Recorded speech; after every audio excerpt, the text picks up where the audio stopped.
و تو اینقدر بچه پررویی که الان نشستی جلوی من هنوز داری پرروبازی در میاری با وجودی که ویدیو تو گذاشتم.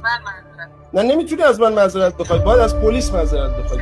تو اصلا نباید تبلیغ میکردی، خودتو خراب کردی، رفتی پول گرفتی و به همه ما ضرر زدی. برای اونایی که نمیدونن داستان چیه، آقا یه بابایی هست به اسم شاهین، این یه سری کانال های کریپتو داره و سیگنال میده و اینا. ببین این سیگنال هایی که الان داری میذاری رو خودت تحلیل میکنی یا تیم داری؟ بله. نه تیم دارم بقیه چیزا رو مثلا پیگیری میکنم، مثلا واچ میدم. واچ یعنی آقا سری اینو بررسی کن، بیت کوین بررسی کن لانگ داره، من بررسی میکنم میبینم آره لانگ داره، یا میبینم نه لانگ نداره میگم بیخیالش بشه. من اسمم عرفانه. عرفان جان شما چند سالته؟ 16 سالمه.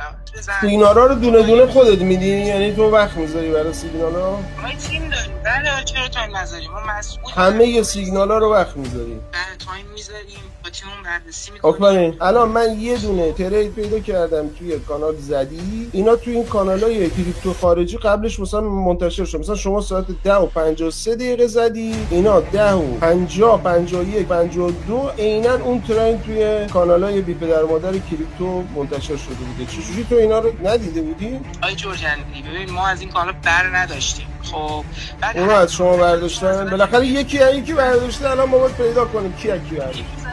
من یه کانال برای خودم دارم، مسئولیت این معامله با منه. اگه این استاپ بخوره با منه، اگرم تارگت بخوره من کپی کرده باشم، من کپی کار خوبیم. خب الان همین توکنی که الان گذاشتی این سیگنال فیل شده. چجوری تو سیگنال ده خوبی هستی؟ این سیگنالی که من ندادم.